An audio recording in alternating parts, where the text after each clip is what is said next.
He handed her the divorce papers with the same casual indifference he used to pass the salt. After 10 years of marriage, Gregory Stanton decided his wife Catherine was an outdated model ready to be traded in for someone younger, sleeker, his secretary. He smirked as he planned his new life funded by the generous settlement he was sure to get.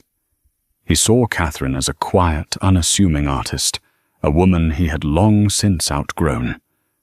What he forgot, what he so foolishly overlooked, was her last name, Vance. He had married the daughter of Harrison Vance, a man who didn't just play the game of high finance. He owned the entire board. This isn't just a story of a divorce. It's the story of how a titan of industry taught his arrogant ex-son-in-law the true brutal meaning of the word bankrupt. The silence in their sprawling Upper East Side brownstone had become a living entity. It breathed in the spaces between Gregory Stanton's clipped one-word answers and Catherine Vance's fading attempts at conversation. For the past year, the silence had grown feeding on missed dinners, late nights at the office, and the ever-present cloying scent of a perfume that wasn't hers, a cheap but persistent gardenia that clung to the lapels of his Brioni suits.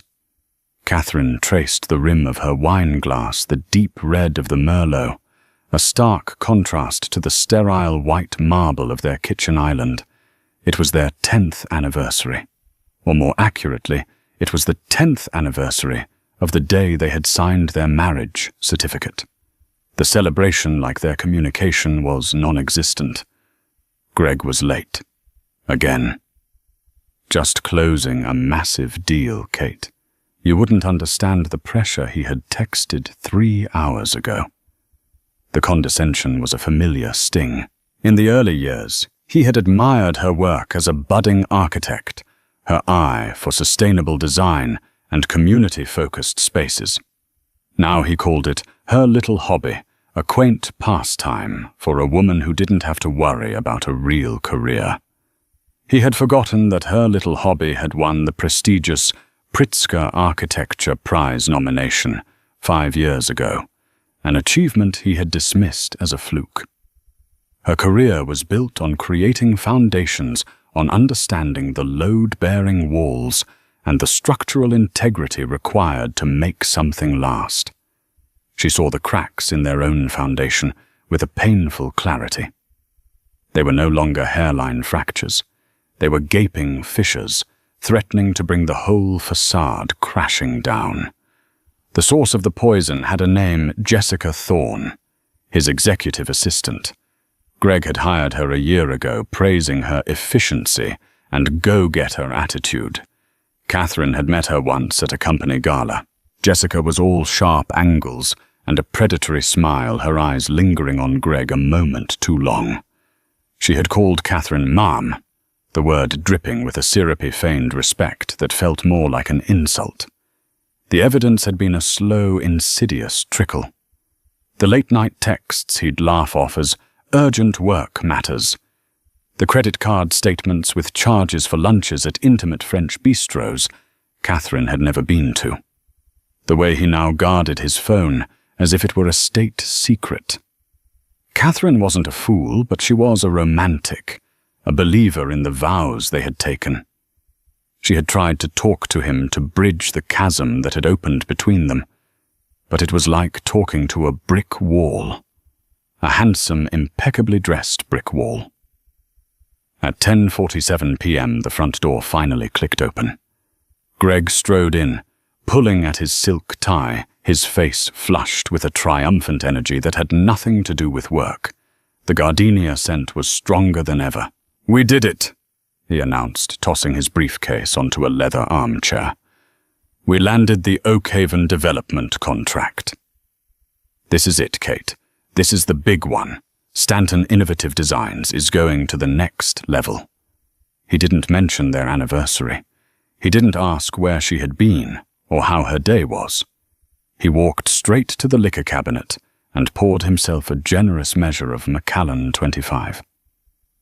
Catherine's voice was quiet, almost a whisper against the vastness of the room.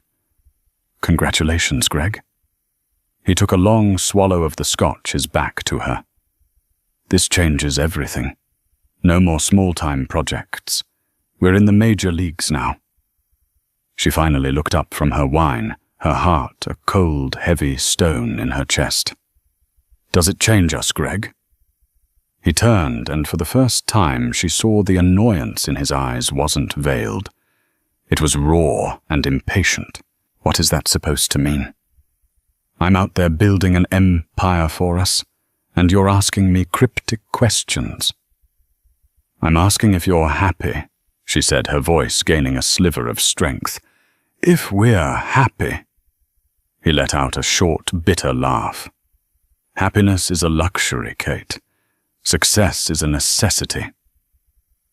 "I thought you of all people would understand that." "Your father certainly does." The mention of her father, Harrison Vance, was a deliberate jab. Greg had always had a complicated relationship with his father-in-law's immense wealth and power. He was both desperate for his approval and resentful of his shadow. Harrison Vance was a corporate leviathan, the chairman of Vance Global Holdings, a conglomerate with interests in everything from logistics to biotechnology. He was a name that made markets tremble. To Greg, Harrison was the ultimate benchmark of success, a benchmark he was pathologically driven to meet on his own terms. "My father has nothing to do with this," Catherine said steadily. "This is about you and me. This is about your assistant." The name hung in the air between them, unspoken but deafening. Greg's face hardened, his affable mask crumbling away to reveal the cold, hard ambition beneath. He set his glass down with a sharp click. "You're right," he said, his voice devoid of all warmth. "This is about you and me. And it's over." The words hit her with the force of a physical blow. She felt the air leave her lungs. "What?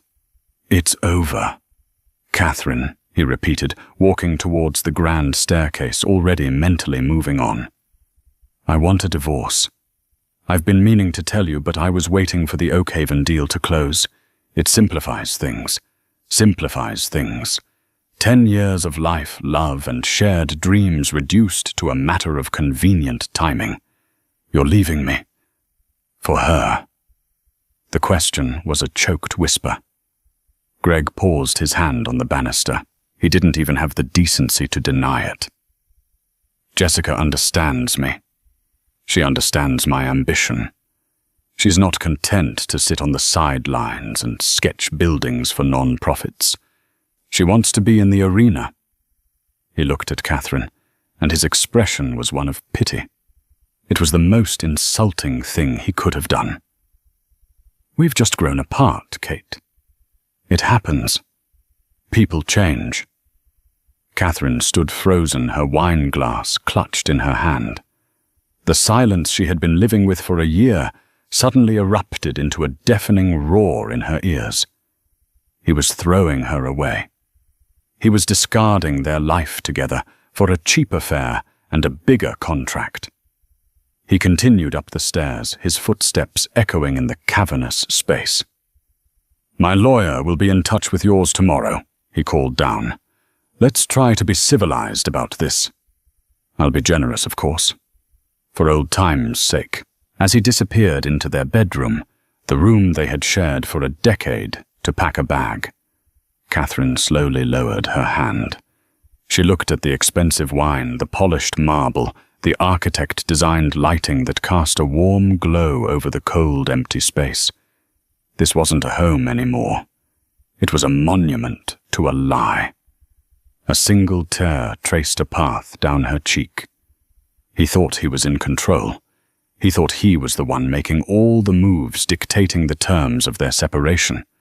He believed her to be the quiet, gentle artist he could easily set aside. He had forgotten that a foundation, when attacked, relies on its bedrock. And her bedrock was a man named Harrison Vance. In his arrogance, Gregory Stanton hadn't just ended a marriage, he had declared war on an empire.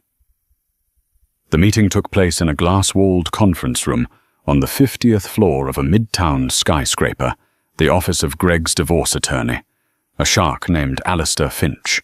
The view of Central Park was breathtaking, a sea of green and gold under the autumn sun. But Catherine saw none of it. Her world had shrunk to the polished mahogany table and the smug faces of the two men sitting opposite her and her lawyer, a calm, methodical man named Robert Abernathy. Abernathy was her father's man, dispatched the morning after Catherine's tearful late-night call to Harrison. He was in his late 60s, with a mind as sharp as a shard of glass and a loyalty to the Vance family that was absolute. He had reviewed the prenuptial agreement she and Greg had signed a decade ago, an ironclad document drafted by his very own firm. Mr. Stanton's demands are audacious. Abernathy had told her that morning, his tone dry as dust. He seems to be operating under a severe misapprehension of his legal standing. Now, sitting across from that misapprehension in the flesh, Catherine understood. Greg was radiating a confidence that bordered on megalomania. Fresh off his Oakhaven deal, he saw himself as an untouchable titan of industry, a self-made man who had earned his seat at the table. So let's get down to it. Finch began sliding a leather-bound folder across the table. Gregory has been more than reasonable in his proposal. In the interest of a swift and amicable resolution, he is not seeking any claim on Catherine's personal trust, which, as we all know, is substantial. He paused, as if expecting gratitude. Abernathy simply stared back, his expression unreadable. Finch cleared his throat and continued. Gregory will of course be keeping the brownstone.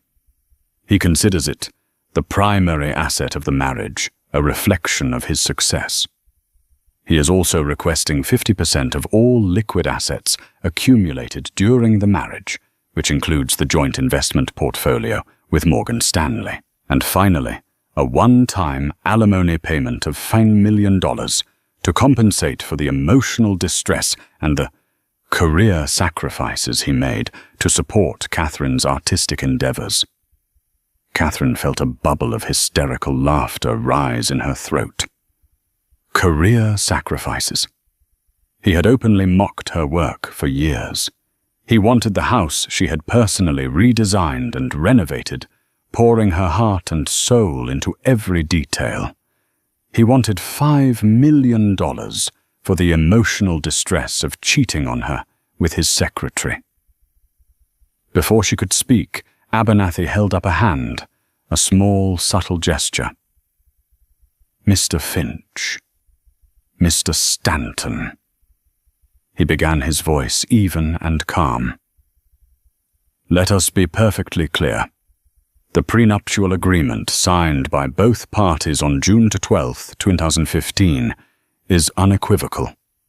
In the event of a dissolution of the marriage due to infidelity, the at-fault party forfeits all claims to shared property and is entitled to no alimony whatsoever.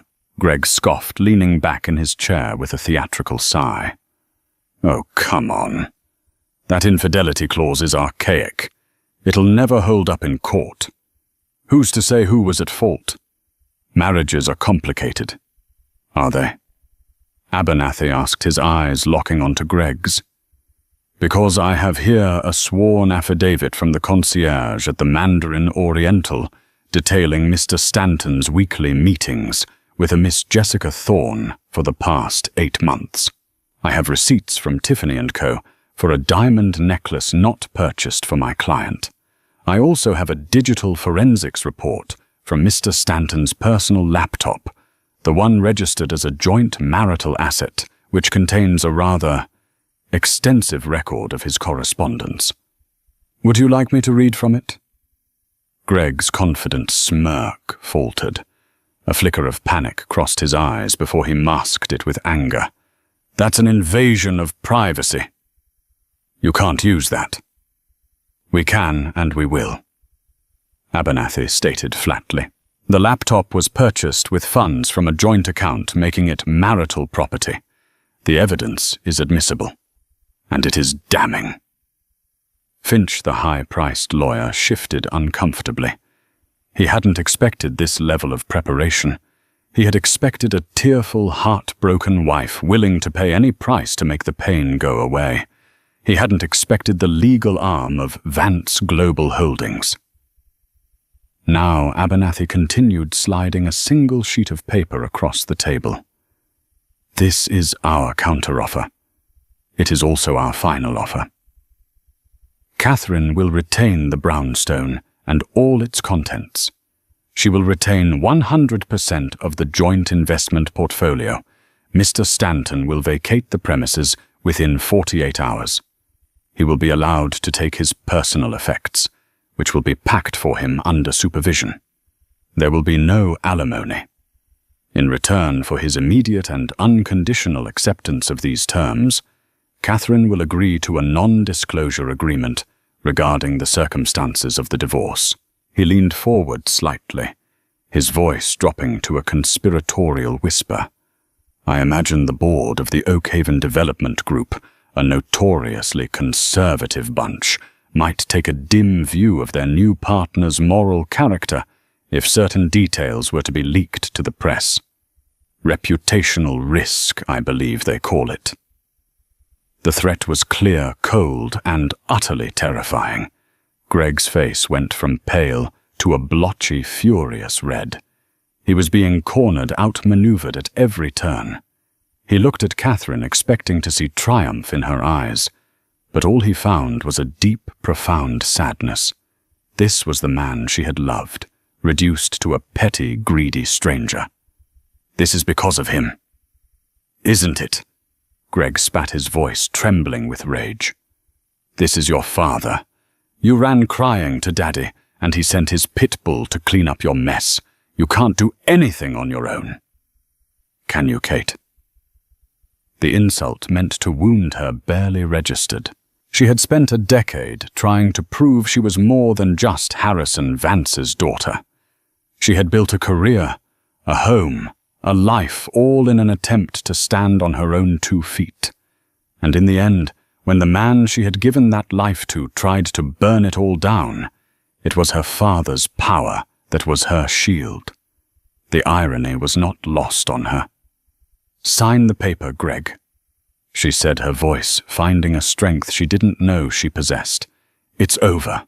Just sign it and go."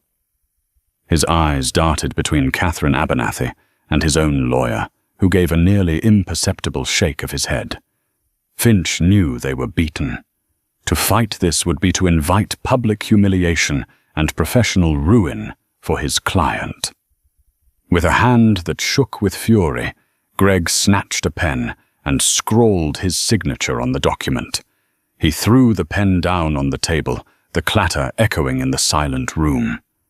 He stood up his chair, scraping loudly against the floor. He pointed a finger at Catherine. "You'll regret this," he hissed. "I built my company from nothing. I don't need you. I don't need your father's money. I have the Oakhaven deal. I'm still winning. You and your father. You'll see." He stormed out of the room, Finch scurrying after him. The door clicked shut, and Catherine finally let out the breath she had been holding. She felt no victory, only a hollow ache. The severance was complete. The legal ties were cut. But as Greg's final arrogant words hung in the air, she knew this was far from over. He didn't understand. He thought this was about a divorce settlement. He couldn't grasp that he hadn't just insulted Catherine Vance, the architect. He had profoundly insulted Catherine Vance, the beloved daughter of Harrison Vance. And for a man like Harrison, some insults were debts that could only be repaid in full with devastating interest. Harrison Vance's office on the 80th floor of the Vance Global building was a testament to his philosophy. Power is quiet. There were no ostentatious displays of wealth. The walls were paneled in dark, unpolished mahogany. The furniture was minimalist, a collection of Eames and Le Corbusier pieces that valued form and function over flash. The only art was a single massive Mark Rothko painting, its deep, brooding colors seeming to absorb all the sound in the room. The view, a panoramic sweep of the Manhattan skyline, was the only true decoration, a constant reminder of the world he dominated. Harrison himself was much like his office. At 72, he was lean and impeccably dressed in a bespoke suit that cost more than most cars. His hair was a shock of perfectly coiffed silver, and his eyes, a piercing shade of blue, missed nothing. He moved with a deliberate, unhurried grace that belied the ferocious speed at which his mind worked. He was a predator who had no need to roar. His very presence was enough to silence a room. He had listened to Catherine's initial call 2 days ago, with a stillness that would have unnerved anyone who didn't know him. He didn't interrupt. He didn't offer platitudes. He simply absorbed the details of his daughter's pain and Gregory Stanton's betrayal. When she finished, her voice thick with tears, he had said only 4 words: "I will handle it." Now he sat behind his vast desk, not looking at the city, but at a single tablet displaying a complex flowchart. Robert Abernathy sat opposite him, having come directly from the meeting with Greg and his lawyer. He signed. Abernathy reported his voice neutral. He was belligerent, but he signed. He will be out of the brownstone by Friday. Harrison nodded slowly, his gaze still fixed on the tablet. His final words: arrogant. He believes the Oakhaven deal makes him invincible. He credited himself with building his company from nothing and stated that he didn't need Catherine or her family's money. A rare, cold smile touched Harrison's lips. It did not reach his eyes. From nothing. That's a rather creative interpretation of history. He tapped the screen of his tablet. I've had my analysts at Kroll run a deep dive on Stanton Innovative Designs. A fascinating read. He swiveled the tablet for Abernathy to see. It was a detailed history of Greg's company from its inception. Seed money, Harrison said, pointing to the first entry. $500,000. The official records list it as an inheritance from a distant aunt. In reality, it was an anonymous wire transfer from a subsidiary of a Vance Global Trust, a wedding gift I made to Catherine, which she then loaned to her ambitious new husband, so he could feel like he was building something himself. He tapped the screen again. His first major contract, a boutique hotel in Soho. The developer, a Mr. Peterson, was remarkably accommodating on his terms. Coincidentally, Mr. Peterson's construction firm had a $40 million loan with Gibraltar Financial, a bank, where Vance Global holds a 19% stake. A quiet word from me to the bank's chairman ensured Mr. Peterson was receptive to the promising new architect. He continued down the list. A zoning variance that was mysteriously approved. A key supplier who extended a generous line of credit when no one else would. A negative story in the Post about a competitor that was killed at the last minute. Each step of Greg's ascent had been quietly and visibly paved with Harrison Vance's influence. Greg had been so blinded by his own ambition that he had mistaken a carefully constructed launch pad for his own innate talent. He believes he built his empire. Harrison murmured more to himself than to Abernathy. He has no idea he was merely a tenant in a building I owned all along. It is time to issue an eviction notice. Abernathy watched his boss, a man he had served for 40 years.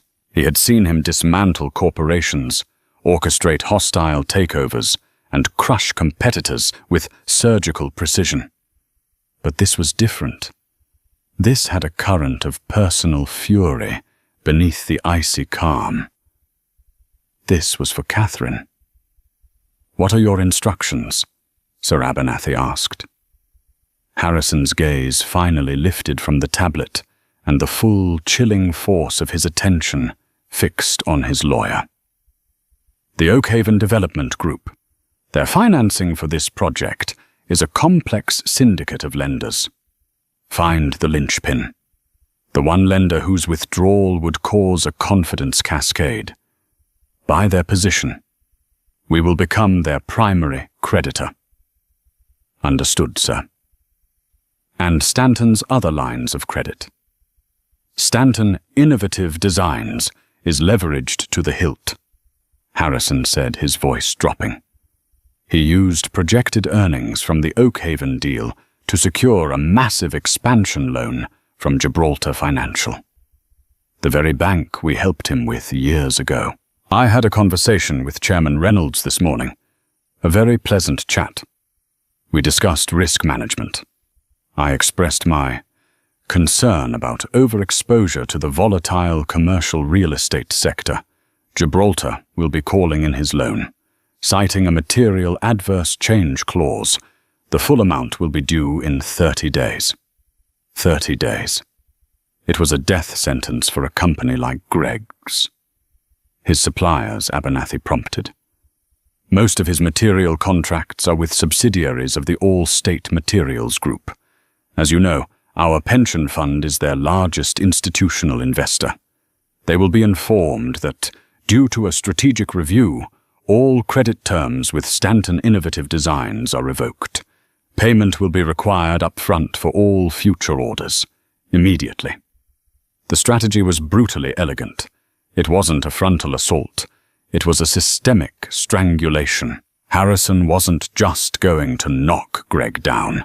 He was going to dismantle the entire ecosystem that supported him piece by piece, until there was nothing left but air. "And what about Miss Thorne?" Abernathy inquired. Harrison waved a dismissive hand. "The secretary. She is a symptom, not the disease. She is drawn to power and money. When those are gone, she will vanish like the morning mist. She is beneath my notice." His focus was solely on Greg. The boy's arrogance is his fatal flaw. He flew close to the sun, believing he had built his own wings. He is about to discover they were made of borrowed feathers. And I am recalling the loan. He stood up and walked to the vast window, clasping his hands behind his back as he looked down at the city below. He saw it not as a collection of buildings and people, but as a complex network of power, influence, and debt. A system he knew how to manipulate better than anyone alive. "He hurt my daughter."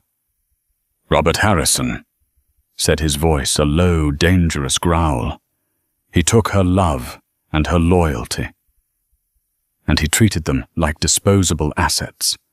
He thought my family's name was a tool for him to use. He is about to learn that it can also be a weapon of unimaginable weight." Down below, somewhere in that concrete jungle, Gregory Stanton was probably celebrating toasting his freedom and his bright future with his mistress. He was blissfully unaware that a silent, patient predator perched high above the city had just marked him as prey. The hunt had begun. The first tremor hit on a Tuesday. Greg was in a meeting with his senior design team, mapping out the initial phases of the Oakhaven project. He was on top of the world. The divorce was a minor annoyance, a footnote in his grand ascent. He had Jessica by his side. He'd even promoted her to Chief Operating Officer, a title that came with a corner office and a staggering salary. He felt liberated, powerful, and unstoppable. Then his phone buzzed. It was his CFO, a perpetually nervous man named David Chen. You need to see this, David said, his voice tight with anxiety. Now. Greg excused himself from the meeting and strode to David's office. On the screen was an email from the Oakhaven Development Group. It was a terse, formal notice, citing unforeseen shifts in their financing structure. They were putting the project on indefinite hold. What the hell does that mean? Greg demanded. We have a contract. It means they're pulling out. David said, his face pale. The contract has a termination clause, Article 7B. If their primary financing is withdrawn, they can dissolve the agreement with a penalty payment. The penalty is a fraction of what the project is worth. Greg felt a jolt of cold fear. Their financing was solid. It was with a consortium led by Deutsche Bank. Was David stressed? According to my source, a private equity firm, Blackwood Capital, bought out Deutsche Bank's position last week. They then declared the terms of the loan unacceptable and withdrew the funding. The whole consortium collapsed. Blackwood Capital. Greg frowned. I've never even heard of them. They're new, but they're aggressive. Rumor is they're a front for a much bigger player. A bigger player. The words echoed ominously in Greg's mind. He spent the rest of the day on the phone, yelling at lawyers and contacts at Oakhaven, but it was like punching a ghost. The decision was final. The deal that was supposed to make him a legend was gone. The next day, the second tremor hit. It was a call from Mark Reynolds, the chairman of Gibraltar Financial. Greg had golfed with him. He considered him a friend. Greg, my boy. Terrible news. Reynolds said, his voice oozing a practiced, insincere sympathy.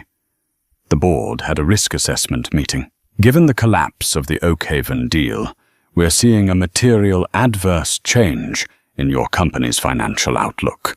We have to call in the $20 million expansion loan. As per the covenant, it's due in 30 days. The phone felt slick in Greg's sweating palm.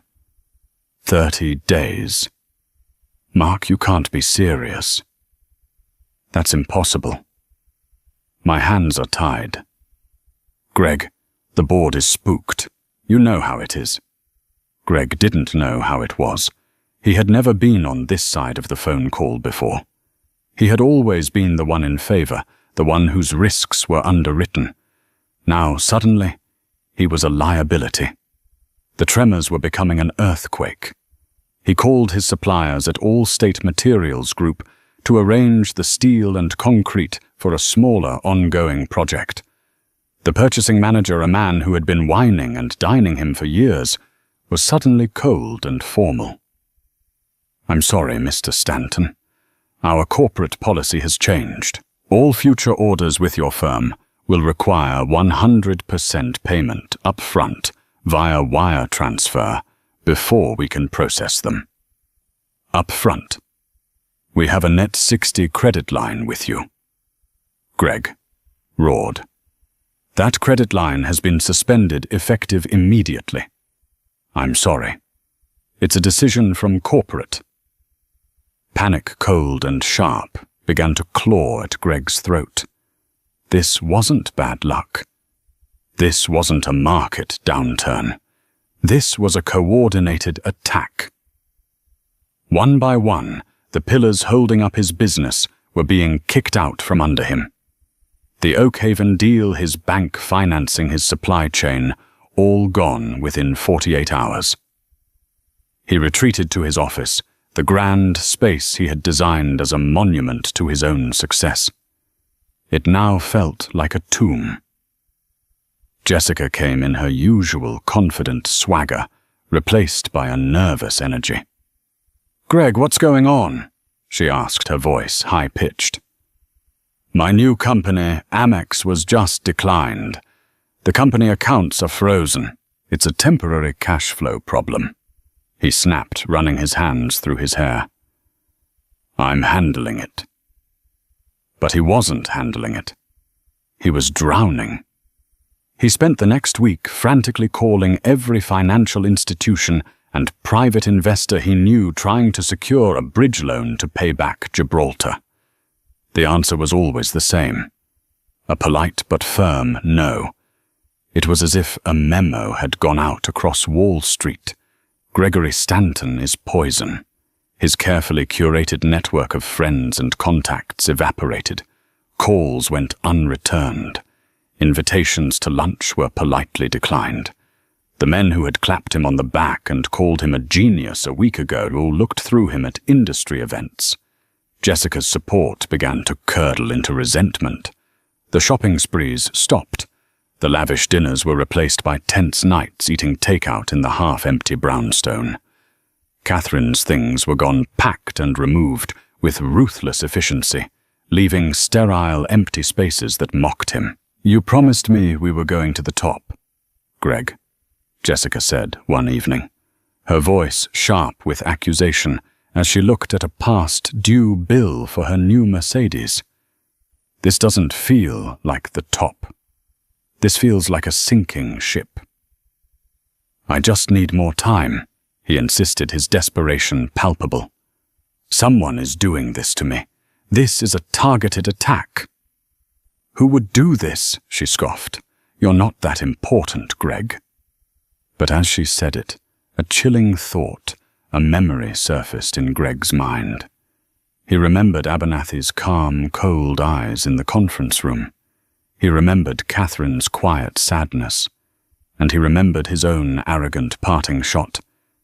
"You and your father. You'll see." He had thought it was a threat he was making to them. What if it was a prophecy about himself? He stumbled to his desk and pulled up a financial news terminal. He typed in Blackwood Capital, the mysterious firm that had torpedoed his deal. There wasn't much information, just a registered address in Delaware and a list of managing partners he didn't recognize. He started cross-referencing the partners' names. One of them, a John C. Riley, had previously served on the board of a biotech company. He dug deeper. That biotech company had been acquired 3 years ago by Vance Global Holdings. The blood drained from his face. It wasn't a coincidence. It was a signature. He then searched for Allstate Materials Group's largest investors. The top of the list was the Vance Global Employee Pension Fund. Finally, he looked up the board of directors for Gibraltar Financial. 3 of the 12 members had direct ties to companies within the Vance global empire. It was all connected. Harrison Vance. It wasn't a loud, angry declaration of war. It was a silent, systematic execution. Harrison hadn't come at him with a sword.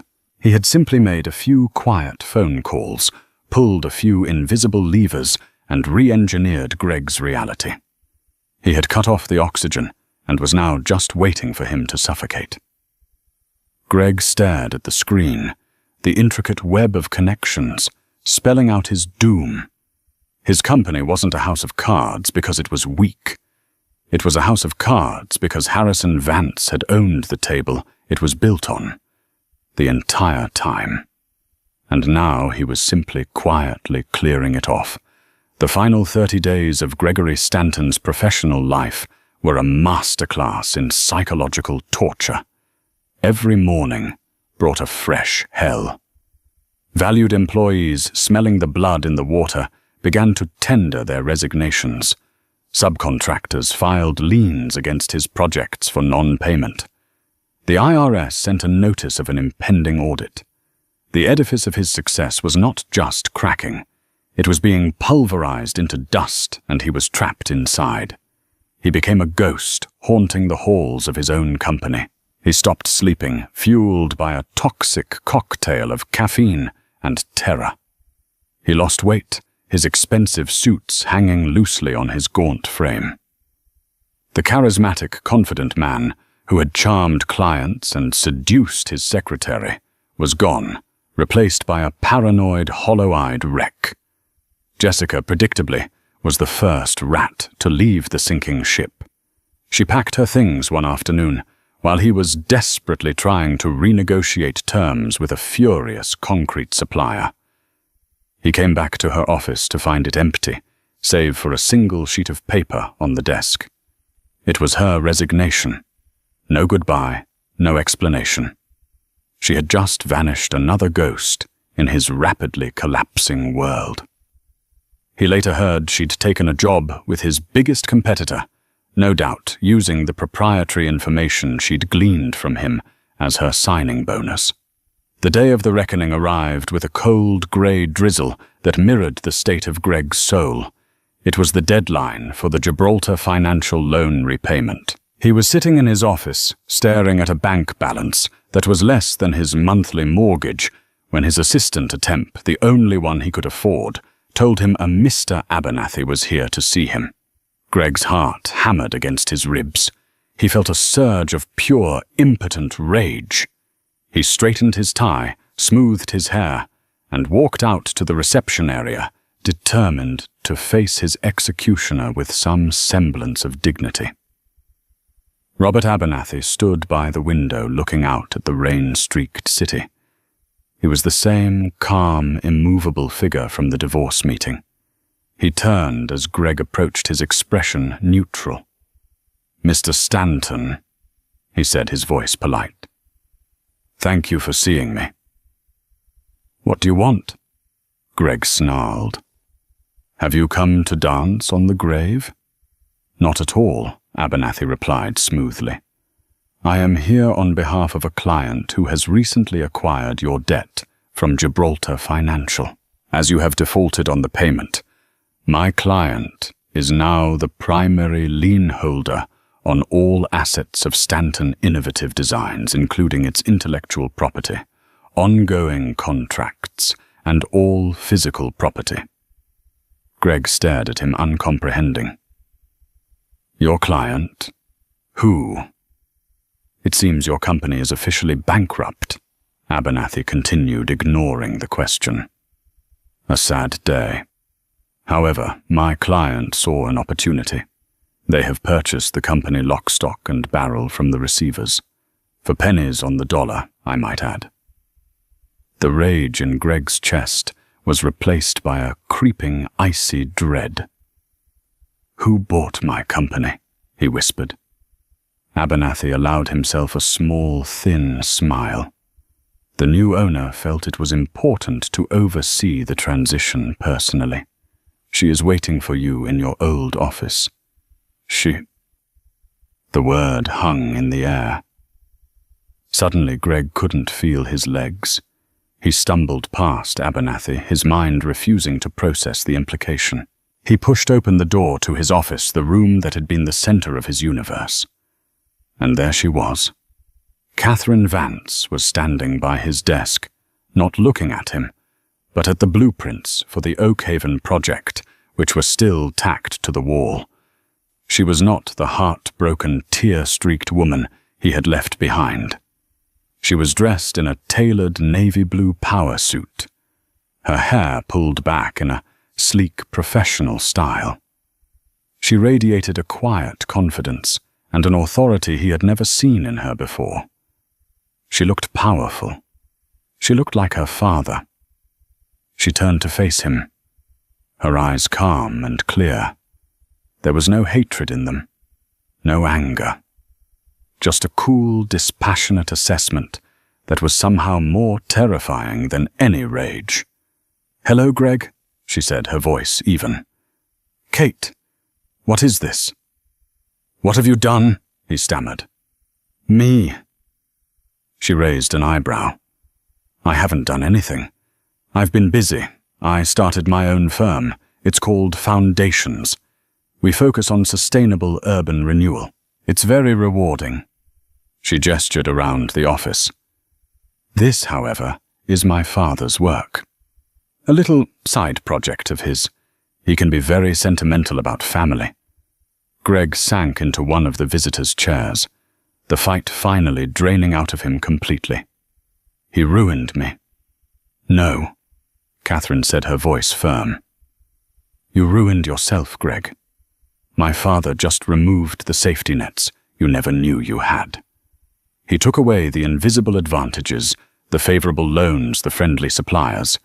He made you stand on your own 2 feet, and you just collapsed. It turns out the empire you built was nothing more than a subsidized fantasy. She walked over to the wall and calmly began taking down the Oakhaven blueprints, rolling them up with practiced ease. What are you going to do with the company?" he asked, his voice barely a whisper. "We're dissolving it," she said simply. "We'll sell off the physical assets, the computers, the furniture. The name Stanton Innovative Designs will cease to exist. Its contracts will be absorbed by other, more stable firms. It will be as if it never was. It was the ultimate erasure. Not just bankruptcy, but complete and total annihilation. His name, his legacy, all of it gone." "Why, Kate?" He pleaded, a pathetic edge to his voice. "Why go this far?" She finally looked at him, and for the first time he saw a flicker of the woman he had married, a flash of the pain he had caused her. "You asked me once what my little hobby was worth," she said, her voice dangerously quiet. "You dismissed my work, my passion, my very identity as something quaint and unimportant. You built your entire world on the idea that you were the success and I was the accessory." She paused, letting the words sink in. "My father did this because you hurt his daughter. But I am here, Greg, to show you the result, to make you understand. This is my reckoning.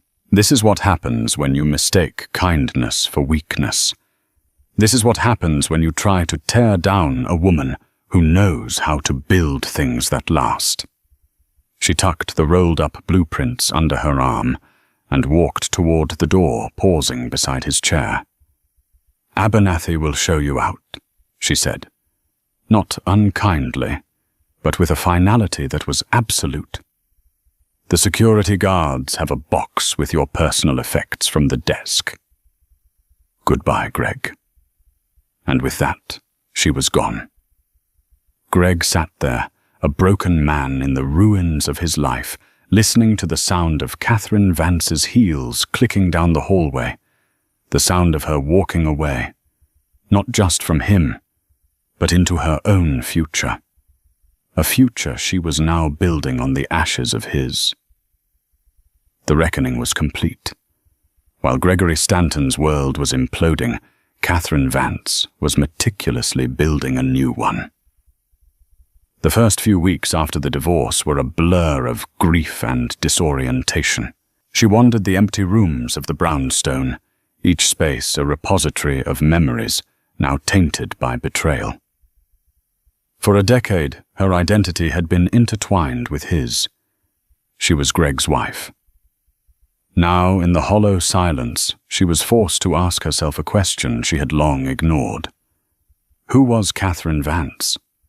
Her friend, Olivia, was her rock, showing up with takeout wine and a refusal to let Catherine wallow. "He was a fool, Kate," Olivia said one night, as they sat on the floor of the cavernous living room. "He saw a beautiful handcrafted vase and complained it wasn't a megaphone. His loss. It was Olivia who pushed her back into her work. That Pritzker nomination wasn't a fluke," she insisted. "You have a gift. Use it. Build something for yourself. Literally." The idea took root. For years she had sublimated her own ambitions to support Greg's.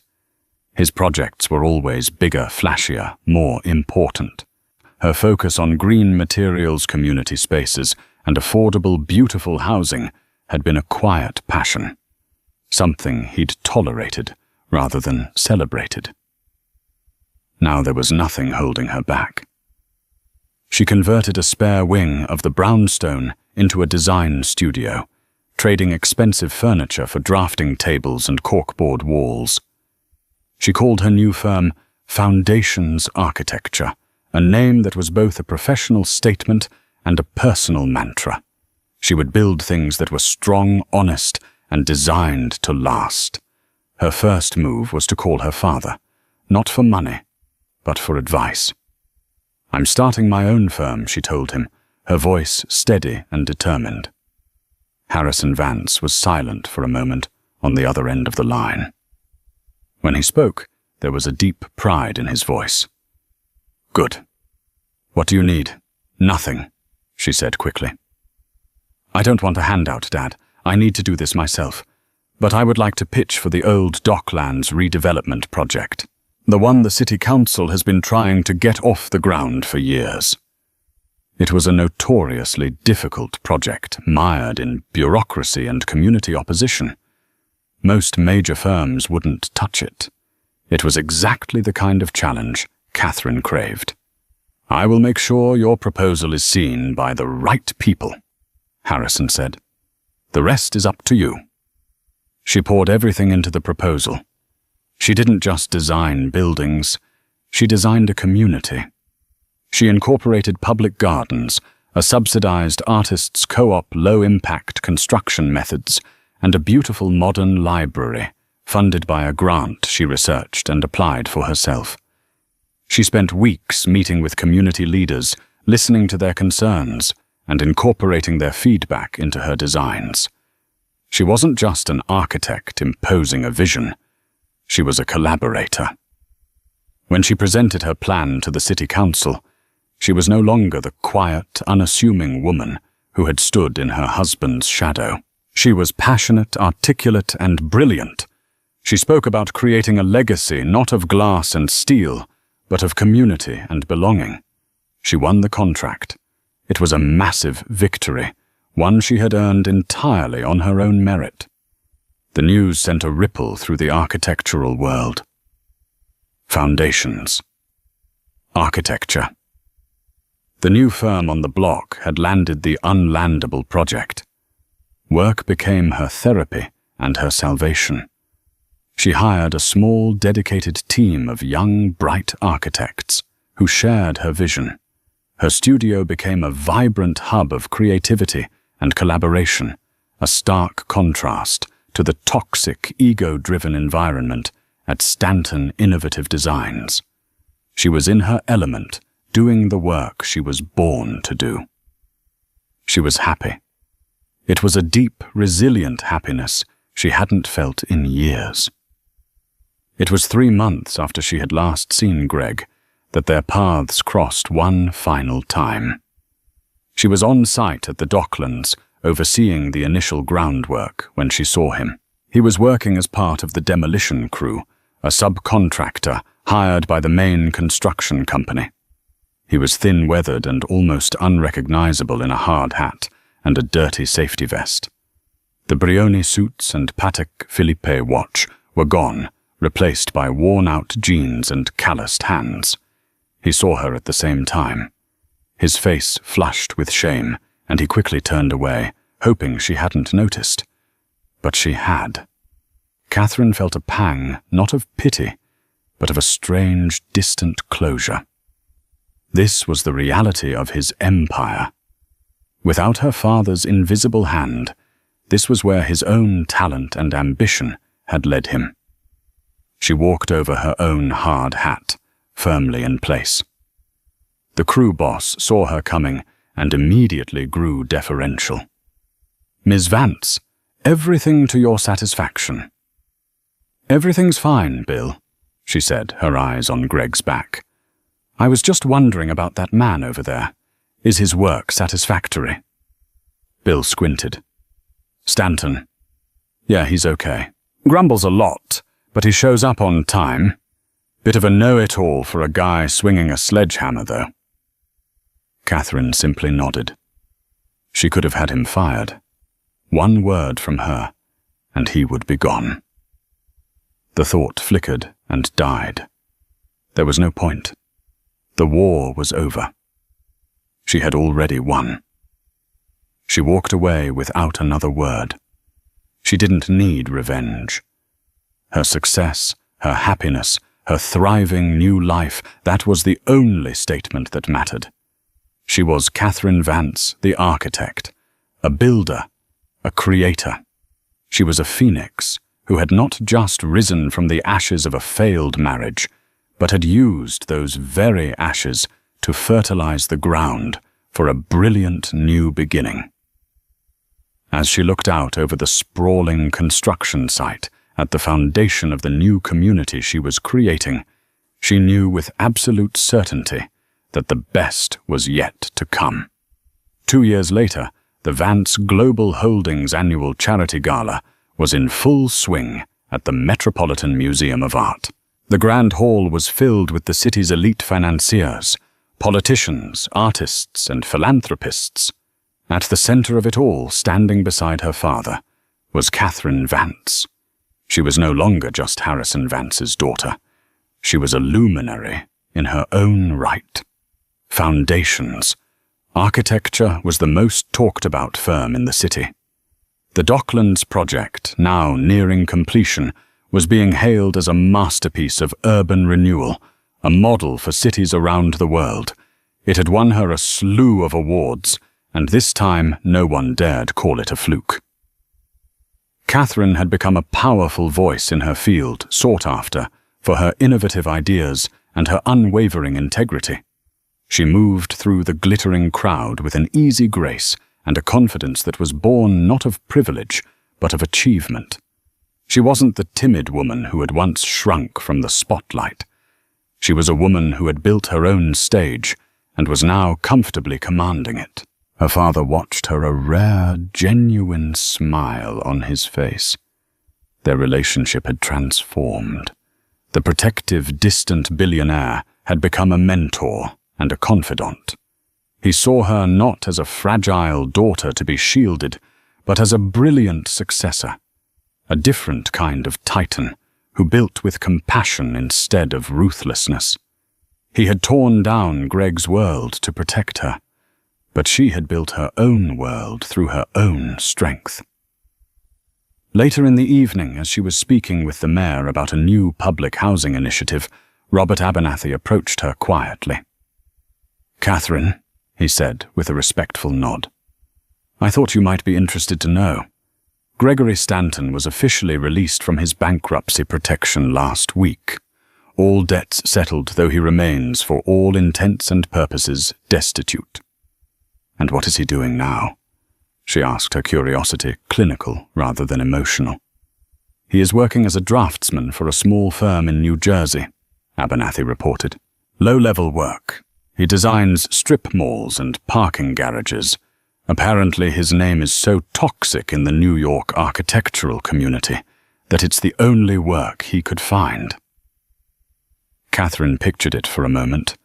Greg, the man who dreamed of gleaming skyscrapers, now hunched over a desk drawing parking space dimensions. There was a certain cosmic justice to it. He who had looked down on her little hobby was now engaged in the most soulless, anonymous work their field had to offer. And Miss Thorne, she found herself asking. She lasted 6 months at the competitor's firm before being let go for performance issues, Abernathy said with a hint of satisfaction. "Last I heard, she was a real estate agent in Westchester, a very competitive market." They were footnotes in a book she had long since finished reading. Their fates were no longer her concern. Her gaze drifted across the hall, landing on the lead engineer for her Docklands project, a kind, intelligent man named David Chen, the same CFO who had worked for Greg. She had hired him after Stanton Innovative Designs collapsed, seeing his talent and integrity. They had bonded over long nights working on the project, and a gentle, respectful romance had begun to bloom. He caught her eye and smiled a warm, genuine smile that held no agenda, only affection. She smiled back, a feeling of profound peace settling over her. Her life was full, not just with success, but with purpose, respect, and the promise of a love built on a true foundation of partnership. She had survived the betrayal and the heartbreak. She had emerged from the wreckage, not just intact, but stronger, truer to herself than ever before. Gregory Stanton had tried to demolish her life, But he had failed to understand a fundamental principle of architecture, a principle she now embodied. You can't destroy a structure by attacking its facade. Real strength, lasting strength, comes from the integrity of the foundation. And her foundation, built of self-respect, passion, and the unshakable love of her family, was and always would be unbreakable.